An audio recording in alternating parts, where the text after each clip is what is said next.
ಪ್ರಿಯ ನಿರೀಕ್ಷಕರೇ ನಮಸ್ಕಾರ. ಬೀರ್ಬಲ್ನ ವಿಶೇಷ ಕಾರ್ಯಕ್ರಮಕ್ಕೆ ಆತ್ಮೀಯವಾದ ಸ್ವಾಗತ. ವೀಕ್ಷಕರೇ, ಮಳೆಗಾಲದಲ್ಲಿ ಕೂಡ ಭಾರತೀಯ ಸೇನೆ ದೀಪಾವಳಿ ಹಬ್ಬವನ್ನು ಆಚರಿಸೋದಕ್ಕೆ ಶುರು ಮಾಡಿಕೊಂಡಿದೆ. ಇದು ಸರ್ಜಿಕಲ್ ಸ್ಟ್ರೈಕ್ 1 ಅಲ್ಲ, ಸರ್ಜಿಕಲ್ ಸ್ಟ್ರೈಕ್ 2 ಅಲ್ಲ, ಇದು ಸರ್ಜಿಕಲ್ ಸ್ಟ್ರೈಕ್ 3. ಈ ಸಲ ಭಾರತ ಬಂದೂಕು ಹಿಡಿದ ಸೇನೆಯನ್ನು ಬಳಸಿ ದಾಳಿಯನ್ನು ಮಾಡಿಲ್ಲ, ಫೈಟರ್ ಜೆಟ್ ಅನ್ನು ಕೂಡ ಇಲ್ಲಿ ಬಳಸಲೇ ಇಲ್ಲ. ಬದಲಾಗಿ ಈ ಸಲ ಭಾರತ ಇದುವರೆಗೂ ಯಾವತ್ತೂ ಕೂಡ ಅಟ್ಯಾಕ್ ಮಾಡದೇ ಇರೋ ರೀತಿಯಲ್ಲಿ ದಾಳಿಯನ್ನು ಮಾಡಿದೆ. ಹೆಂಗೆ ಹೊಡೆದ್ರು ಅಂದರೆ ಉಗ್ರರ ತಂಡದ ಚೀಫನ್ನೇ ಮುಗಿಸಿ ಅವನ ಅಂತ್ಯಕ್ರಿಯೆಗೂ ಬಿಡದೆ ಅಲ್ಲೂ ಕೂಡ ದಾಳಿ ಮಾಡ್ತಾರೆ. ನುಗ್ಗಿ ಹೊಡೆದ ಹೊಡೆತಕ್ಕೆ ಅಲ್ಲಿ ಸತ್ತಿದ್ದು 100 ಉಗ್ರರು. ಸರ್ಜಿಕಲ್ ಸ್ಟ್ರೈಕ್ 3 ಹೇಗಿತ್ತು? ಒಂದು ರೋಚಕ ಆಪರೇಷನ್ನ ಕಂಪ್ಲೀಟ್ ಡೀಟೇಲ್ಸ್ ಕೊಡ್ತೀವಿ. ಅದಕ್ಕೂ ಮುನ್ನ ನೀವಿನ್ನೂ ನಮ್ಮ ಬೀರ್ಬಲ್ ಚಾನಲ್ ಅನ್ನು ಸಬ್ಸ್ಕ್ರೈಬ್ ಮಾಡಿಲ್ಲ ಅಂದರೆ ದಯವಿಟ್ಟು ಸಬ್ಸ್ಕ್ರೈಬ್ ಮಾಡಿ ಹಾಗೂ ಬೆಲ್ ಐಕಾನ್ ಅನ್ನು ಕ್ಲಿಕ್ ಮಾಡಿ. ವೀಕ್ಷಕರೇ, ಇವತ್ತು ಭಾರತೀಯ ಸೇನೆಯ ಆಪರೇಷನ್ಗೆ ಚೀನಾ ಅಂತೂ ಬೆಚ್ಚು ಬಿದ್ದಿದೆ. ಇದು ಅಂತಿಂತ ಸುದ್ದಿ ಅಲ್ಲ. ಭಾರತದ ನಾರ್ತ್ ಈಸ್ಟ್ನಿಂದ ಭಾರತ ಮಯನ್ಮಾರ್ ಬಾರ್ಡರ್ನಲ್ಲಿ ನಡೆದಂತಹ ಒಂದು ಸರ್ಜಿಕಲ್ ಸ್ಟ್ರೈಕ್ನ ಸುದ್ದಿ ಇದು.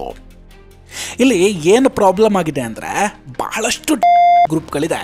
ಅವು ಭಾರತದ ಹೊರಗಿನಿಂದ, ಬಾರ್ಡರ್ ಹೊರಗಿನಿಂದ ಮಯನ್ಮಾರ್ ಒಳಗೆ ಕೂತ್ಕೊಂಡು ಅಲ್ಲಿಂದ ಭಾರತದ ಮೇಲೆ ಅಟ್ಯಾಕ್ ಮಾಡ್ತಾ ಇದ್ರು. ಸೊ ಭಾರತಕ್ಕೆ ಈ ಒಂದು ಸರ್ಜಿಕಲ್ ಸ್ಟ್ರೈಕ್ ಏನಿದೆ ಇದು ತುಂಬ ಅವಶ್ಯಕ ಆಗಿತ್ತು. ಹಲವು ಸೀನಿಯರ್ ಲೀಡರ್ಗಳ ಹತ್ಯೆ ಆಗಿದೆ ಇದರಲ್ಲಿ. Army strike ULFA independents United liberation of Assam NSCNK ಅನ್ನೋ ಗ್ರೂಪ್ ಮೇಲೆ ಕೂಡ ಭಾರತದಿಂದ ಈ ಬಾರಿ ದಾಳಿ ನಡೆದಿದೆ. ಇದನ್ನು ಸ್ವಲ್ಪ ಡೀಟೇಲ್ ಆಗಿ ಎಕ್ಸ್ಪ್ಲೇನ್ ಮಾಡೋಣ. ಎಕ್ಸಾಕ್ಟ್ಲಿ ಯಾವಾಗಾಯಿತು, ಏನಾಯಿತು, ಎಲ್ಲ ಮಾಹಿತಿಗಳನ್ನು ಕೊಡ್ತಾ ಹೋಗ್ತೀನಿ. ಭಾರತದ ಆರ್ಮಿ ಒಂದು ಮೇಜರ್ ಸರ್ಜಿಕಲ್ ಸ್ಟ್ರೈಕ್ನನ್ನು 2 ಗ್ರೂಪ್ಗಳ ಮೇಲೆ ನಡೆಸುತ್ತೆ ಇವಾಗ. ಒಂದು ಉಲ್ಫಾ ಇಂಡಿಪೆಂಡೆಂಟ್, ಇನ್ನೊಂದು ಆಗಲೇ ಹೇಳ್ದಂಗೆ NSCNK. ಬೆಳಿಗ್ಗೆ ಈ ಥರದೊಂದು ಸುದ್ದಿ ಬರುತ್ತೆ. ಅಂದರೆ ಜುಲೈ 13ನೇ ತಾರೀಕಿನ ಬೆಳಿಗ್ಗೆ ಈ ಒಂದು ಸುದ್ದಿ ಬರೋದು. ವೀಕ್ಷಕರೇ, ಭಾರತ ಹಾಗೂ ಮಯನ್ಮಾರ್ ನಡುವಿನ ಬಾರ್ಡರ್ ಅರುಣಾಚಲ ಪ್ರದೇಶದಿಂದ ಹಿಡಿದು ಮಿಜೋರಾಂ ತನಕ ಪೂರ್ತಿ ಏರಿಯಾ ಹತ್ತತ್ರ ಒಂದು 1643 ಕಿಲೋಮೀಟರ್ ಇರಬಹುದೇನೋ. ಈ ಸರ್ಜಿಕಲ್ ಸ್ಟ್ರೈಕ್ ಆಗಿರೋದು ನಾಗಾಲ್ಯಾಂಡ್ ಹಾಗೂ ಅರುಣಾಚಲ ಪ್ರದೇಶದ ಹತ್ತಿರ ಅಂತ ಹೇಳಲಾಗ್ತಿದೆ. ಹಾಗಾದರೆ ಈ ದಾಳಿಗೊಳಗಾಗಿರುವಂತಹ ಈ 2 ಗ್ರೂಪ್ಗಳು, ಉಗ್ರ ಗ್ರೂಪ್ಗಳು ಯಾವುದು ಅನ್ನೋದನ್ನು ನೋಡೋಣ. ಉಲ್ಫಾ ಇಂಡಿಪೆಂಡೆಂಟ್ ಅಂದರೆ United liberation Front of Assam independent. ವೀಕ್ಷಕರೇ, ಇದು ಬ್ಯಾನ್ ಆಗಿರುವಂತಹ ಅಸ್ಸಾಂನ ಪ್ರತ್ಯೇಕಿತ ಗುಂಪು. 1979ರಿಂದ ಕೂಡ ಅಸ್ಸಾಂನ ಸ್ವತಂತ್ರಕ್ಕಾಗಿ ಇವರು ಫೈಟ್ ಮಾಡ್ತಾನೆ ಇದ್ದಾರೆ. ಪರೇಶ್ ಬರ್ವಾ ಮಯನ್ಮಾರ್ನಿಂದ ಇದನ್ನು ಲೀಡ್ ಮಾಡ್ತಾ ಇದ್ದ. ಅವನೇ ಇದನ್ನು ಆಪರೇಟ್ ಕೂಡ ಮಾಡ್ತಿದ್ದ. ಇವರ ಮೂಲಕ ಹಲವು ಗೊರಿಲ್ಲಾ ಆಪರೇಷನ್ಗಳು ಅಕ್ರಾಸ್ ದಿ ಬಾರ್ಡರ್ ನಡೆಯುತ್ತೆ. ಎಸ್ಪೆಷಲಿ ಮಯನ್ಮಾರ್ನ ಸಗಾಯನ್ ಡಿವಿಷನ್ನಿಂದ ಇವರು ಆಪರೇಟ್ ಮಾಡ್ತಾರೆ. ಯಾಕಂದರೆ ಅಲ್ಲಿ ದಟ್ಟವಾದ ಅರಣ್ಯ ಪ್ರದೇಶ ಇದ್ದು ಅಲ್ಲಿಂದ ಅಟ್ಯಾಕ್ ಮಾಡಿದ್ರೆ ಕೂಡಲೇ ಕಾಡಿನೊಳಗೆ ಅಡಕ್ಕೆ ಕೂತ್ಕೊಬಹುದು ಅನ್ನೋದು ಇವರ ಸ್ಟ್ರಾಟಜಿ. ಇವರಿಗೆ ಒಂಥರ ಸುರಕ್ಷಿತವಾಗಿರೋ ಸ್ವರ್ಗ ಅಂದರೆ ಇದೇ ಕಾಡು ನೋಡಿ. ಇನ್ನೊಂದು ಗ್ರೂಪ್ ಇದೆ, ಈ NSCNK. ಇದು ನಾಗಾ ಸಪರೇಟಿಸ್ಟು. ಇದರ ಮೂಲಕ ಇವರು ಗ್ರೇಟರ್ ನಾಗಾಲ್ಯಾಂಡನ್ನು ಡಿಮ್ಯಾಂಡ್ ಮಾಡ್ತಾರೆ. ಇವರಿಗೆ ಉಲ್ಫಾ ಜೊತೆ ಕನೆಕ್ಷನ್ ಕೂಡ ಇದೆ. ಅಂದರೆ ಈ ಇಬ್ಬರು ಒಟ್ಟಾಗೆ ಸೇರ್ಕೊಂಡು ತುಂಬ ಆಪರೇಷನ್ಗಳನ್ನು ನಡೆಸಿದ್ದಾರೆ. ಒಂದು ಅಂಬ್ರೆಲ್ಲಾ ಆರ್ಗನೈಸೇಷನ್ ಅಂತ ಕೇಳಿರ್ತೀರ, United Nation Liberation Front of Western South Asia. ಈ ಗ್ರೂಪ್ನ ಒಳಗೆ ಈ 2 ಗ್ರೂಪ್ಗಳು ಕೂಡ ಬರ್ತವೆ. ಅಂದರೆ ಇದೊಂಥರ, ಈ ಅಂಬ್ರೆಲ್ಲಾ ಆರ್ಗನೈಸೇಷನ್ ಒಂಥರ ಮದರ್ ಇದ್ದಂಗೆ ಇವರಿಬ್ಬರಿಗೂ. ಉಲ್ಫಾ ಇಂಡಿಪೆಂಡೆಂಟ್, NSCNK, ಇನ್ನೂ ಹಲವು ಗ್ರೂಪ್ಗಳು ಇದರ ಒಳಗೆ ಬರ್ತವೆ. ಇನ್ನೂ ಒಂದು ಇಂಪಾರ್ಟೆಂಟ್ ವಿಷಯ ಏನಂದರೆ, ಈ ಉಗ್ರರನ್ನು ಬಾಂಗ್ಲಾದೇಶದಲ್ಲಿ ಶೇಖ್ ಹಸೀನಾ ಸರ್ಕಾರ ಅಧಿಕಾರದಲ್ಲಿದ್ದಾಗ ಇವರೆಲ್ಲರನ್ನ ಬಂಧಿಸಿಟ್ಟಿದ್ರಂತೆ. ಆದರೆ ಯಾವಾಗ ಯೂನಸ್ ಅಧಿಕಾರಕ್ಕೆ ಬರ್ತಾನೋ ಆತ ಚೀನಾದ ಮಾತನ್ನು ಕೇಳಿಕೊಂಡು ಅವರನ್ನು ಹೊರಗೆ ಬಿಟ್ಟಿದ್ದ. ಸೊ ಅವರೆಲ್ಲ ಭಾರತಕ್ಕೆ ತುಂಬಾ ಥ್ರೆಟ್ ಆಗಿದ್ದರು. ಈಗ ಎಕ್ಸಾಕ್ಟ್ಲಿ ಏನಾಯಿತು ಇದನ್ನು ನೋಡೋಣ. ಜುಲೈ 13ರ ಬೆಳಿಗ್ಗೆ ಮಯನ್ಮಾರ್ನ ಸಂಗೈಂಗ್ ರೀಜಿಯನ್ನಲ್ಲಿ ನಾಗಾ ಸೆಲ್ಫ್ ಅಡ್ಮಿನಿಸ್ಟ್ರೇಟರ್ ಝೋನ್ ಇದೆ. ಅಕ್ರಾಸ್ ಇಂಡಿಯಾದ ನಾರ್ತ್ ಈಸ್ಟ್ ಬಾರ್ಡರ್ನಲ್ಲಿ ಡ್ರೋನನ್ನು ಬಳಸಿ ಈಗ ಭಾರತೀಯ ಸೇನೆ ಅದರ ಮೇಲೆ ದಾಳಿಯನ್ನು ನಡೆಸಿದೆ. ಇಂಟ್ರೆಸ್ಟಿಂಗ್ ಏನಂದರೆ ಈ ಸಲ ಭಾರತ ಈ ದಾಳಿಯಲ್ಲಿ ಬಳಸಿದ್ದು ಡ್ರೋನ್ಗಳನ್ನು.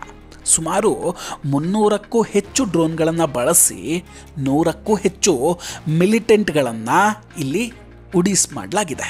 ಈ ಡ್ರೋನ್ ಸ್ಟ್ರೈಕ್ನಿಂದ ಉಲ್ಫಾ ಇಂಡಿಪೆಂಡೆಂಟ್ನ 3 ಲೀಡರ್ಗಳು ಕೂಡ ಹತ್ಯೆಯಾಗಿದ್ದಾರೆ.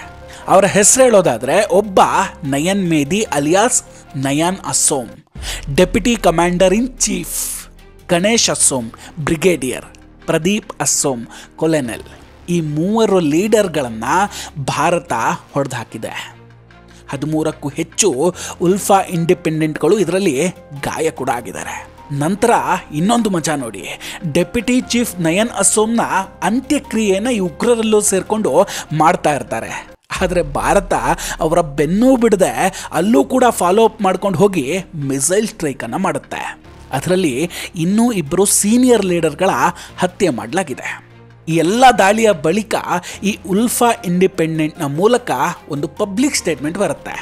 ಅದರಲ್ಲಿ ಅವರೇ ಕನ್ಫರ್ಮ್ ಮಾಡಿ ಹೇಳ್ತಾರೆ, ಹೌದು, ಭಾರತದ ಕಡೆಯಿಂದ ನಮ್ಮ ಮೇಲೆ ದಾಳಿ ಆಗಿದೆ, ನಮ್ಮವ್ರು ತುಂಬ ಜನ ಸತ್ತಿದ್ದಾರೆ ಅಂತ. ಜೊತೆಗೆ ಒಂದು ಆರೋಪವನ್ನು ಕೂಡ ಮಾಡ್ತಾರೆ, ಭಾರತದಿಂದ ಮಯನ್ಮಾರ್ನ ಸಾರ್ವಭೌಮತ್ವದ ಮೇಲೆ ನಡೆದಂತಹ ಹಿಂಸಾತ್ಮಕ ದಾಳಿ ಇದು ಅಂತ. ಜೊತೆಗೆ ನಾವಿದಕ್ಕೆ ಪ್ರತೀಕಾರವನ್ನು ತೀರಿಸ್ಕೊಳ್ತೀವಿ ಅಂತ ಶಪಥ ಕೂಡ ಮಾಡ್ತಾರೆ. ನೆನಪಿರಲಿ ವೀಕ್ಷಕರೇ, ಇದೇ ಮೊದಲ ಬಾರಿ ಉಲ್ಫಾ ತನ್ನ ಮೇಲೆ ಅಟ್ಯಾಕ್ ಆಗಿದೆ ಅನ್ನೋದನ್ನು ಒಪ್ಕೊಂಡಿರೋದು. ಯಾಕಂದರೆ ಇದುವರೆಗೂ ಭಾರತದ ಕಡೆಯಿಂದ ದಾಳಿಗಳಾದಾಗ ಯಾವತ್ತೂ ಅದನ್ನು ಅವರು ಒಪ್ಕೊಂಡೇ ಇರಲಿಲ್ಲ. ಇನ್ನು ಭಾರತ ಈ ಸರ್ಜಿಕಲ್ ಸ್ಟ್ರೈಕ್ಗೆ ಯಾವ ರೀತಿಯ ಕನ್ಫರ್ಮೇಷನ್ನ ಕೊಟ್ಟಿದೆ ಇದನ್ನು ನೋಡೋದಾದರೆ, ಅಸ್ಸಾಂ CM ಹಿಮಂತ್ ಬಿಶ್ವಾ ಶರ್ಮಾ ಅವರ ಹತ್ರ ಕೇಳಿದಾಗ ನಮಗೂ ಮಾಧ್ಯಮಗಳಿಂದ ಇದು ಗೊತ್ತಾಗಿದೆ, ಇನ್ನೇನು ಸ್ಟೇಟ್ಮೆಂಟ್ ಬರಬಹುದು, ಇಲ್ಲ ಈ ಆಪರೇಷನ್ನನ್ನು ಗುಪ್ತವಾಗಿಯೂ ಇಡಬಹುದು ಅಂತ ಹೇಳ್ತಾರೆ. ಅಂದರೆ ಇಲ್ಲಿ ದಾಳಿಯಾಗಿದೆ ಅಂತಲೇ ಅರ್ಥ ಅಲ್ವಾ? ಹಾಗೆ ಈ ವಿಡಿಯೋವನ್ನು ನೀವು ನೋಡುವಷ್ಟರಲ್ಲಿ ಭಾರತ ಸರ್ಕಾರದ ಕಡೆಯಿಂದ ಇದಕ್ಕೆ ಅಧಿಕೃತ ಮಾಹಿತಿ ಬಂದಿದ್ರೂ ಕೂಡ ಅಚ್ಚರಿ ಇಲ್ಲ. ಜೊತೆಗೆ ಇದರ ಬಗ್ಗೆ ನಾವು ಅಧಿಕೃತವಾಗಿ ಸ್ಟೇಟ್ಮೆಂಟನ್ನು ಕೊಟ್ಟರೆ ದೊಡ್ಡ ಸಂಘರ್ಷ ಕೂಡ ನಡೀಬಹುದು ಅಂತ ಹಿಮಂತ್ ಬಿಶ್ವಾ ಶರ್ಮಾ ಅವರು ಹೇಳ್ತಾರೆ. ಸೊ ಇಲ್ಲಿ ಭಾರತ ಮಯನ್ಮಾರ್ಗೆ ತಿಳಿಸಿ ಅವರನ್ನು ವಿಶ್ವಾಸಕ್ಕೆ ತೆಗೆದುಕೊಂಡು ಈ ದಾಳಿ ನಡೆಸಿರೋ ಸಾಧ್ಯತೆಗಳು ಹೆಚ್ಚಾಗಿದೆ. ಮಯನ್ಮಾರ್ನಲ್ಲಿ ಸದ್ಯ ಆರ್ಮಿಯ ಆಡಳಿತ ಇದೆ. ಹೀಗಾಗಿ ಭಾರತ ಮತ್ತು ಮಯನ್ಮಾರ್ನ ನಡುವೆ ಒಂದು ಅಂಡರ್ಸ್ಟ್ಯಾಂಡಿಂಗ್ನಲ್ಲಿ ಇದು ನಡೆದಿರುತ್ತೆ. ಭಾರತ ನಾವು ಅಟ್ಯಾಕ್ ಮಾಡ್ತೀವಿ ಉಗ್ರರ ಮೇಲೆ, ಆದರೆ ಅಧಿಕೃತವಾಗಿ ನಾವು ಕನ್ಫರ್ಮೇಷನನ್ನು ಕೊಡೋದಿಲ್ಲ ಅಂತ ಹೇಳಿರಬಹುದು.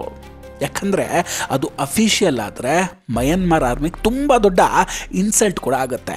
ಸೊ ಇದು ಅರ್ಥ ಆಗಿರುತ್ತೆ ಅಂದ್ಕೊಳ್ತೀನಿ. ಇಲ್ಲಿ ಇನ್ನೊಂದು ಸ್ಪೆಷಲ್ ಏನಂದರೆ, ಭಾರತ ಈ ಸಂಪೂರ್ಣ ದಾಳಿಯನ್ನು ಬರೀ ಡ್ರೋನನ್ನು ಬಳಸ್ಕೊಂಡು ಮಾಡಿದೆ. ಇದರಿಂದ ಭಾರತೀಯ ಸೈನಿಕರಿಗೂ ಯಾವುದೇ ತೊಂದರೆ ಆಗಲಿಲ್ಲ. ಜೊತೆಗೆ ಟೆಕ್ನಾಲಜಿಯನ್ನು ಕೂಡ ಭಾರತ ಬಳಸ್ಕೊಂಡಂಗಾಗುತ್ತೆ.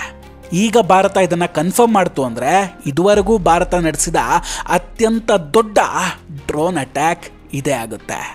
ಮುಂದೆ ಏನು ಹಾಗಾದರೆ? ಆಲ್ರೆಡಿ ಭಾರತದ ಏಜೆನ್ಸಿಗಳು ಹೈ ಅಲರ್ಟ್ನಲ್ಲಿದೆ. ಯಾಕಂದರೆ ಈ ಗ್ರೂಪ್ಗಳು ಖಂಡಿತ ಪ್ರತೀಕಾರಕ್ಕೆ ರೆಡಿಯಾಗಿರುತ್ತೆ, ಕೌಂಟರ್ ಅಟ್ಯಾಕ್ಗೆ ಕಾಯ್ತಾ ಇರ್ತವೆ. ಅದಕ್ಕಾಗಿಯೇ ಇಂಡಿಯಾ ಆ್ಯಂಡ್ ಮಯನ್ಮಾರ್ ಇಂಟೆಲಿಜೆನ್ಸ್ ಒಟ್ಟಾಗಿ ಕೆಲಸ ಮಾಡೋಕ್ಕೆ ಶುರು ಮಾಡಿಕೊಂಡಿದೆ. ವೀಕ್ಷಕರೇ, ಈ ಸುದ್ದಿ ಕೇಳಿ ನಿಮಗೆ ಖುಷಿಯಾಗಿದ್ದರೆ ದಯವಿಟ್ಟು ಕಮೆಂಟ್ ಮಾಡಿ ತಿಳಿಸಿ. ಹಾಗೂ ವಿಡಿಯೋವನ್ನು ಲೈಕ್ ಮಾಡೋದಕ್ಕೆ ಮರಿಬೇಡಿ. ಇನ್ನೂ ಕೂಡ ನಮ್ಮ ಬೀರ್ಬಲ್ ಚಾನಲನ್ನು ಸಬ್ಸ್ಕ್ರೈಬ್ ಮಾಡಿಲ್ಲ ಅಂದರೆ ದಯವಿಟ್ಟು ಸಬ್ಸ್ಕ್ರೈಬ್ ಮಾಡಿ ಹಾಗೂ ಬೆಲ್ ಐಕಾನನ್ನು ಕ್ಲಿಕ್ ಮಾಡಿ. ನಮಸ್ಕಾರ, ಟೇಕ್ ಕೇರ್ ಆ್ಯಂಡ್ ಬಾಯ್ ಬಾಯ್. ಮತ್ತೆ ಭೇಟಿಯಾಗೋಣ. ಜೈ ಹಿಂದ್.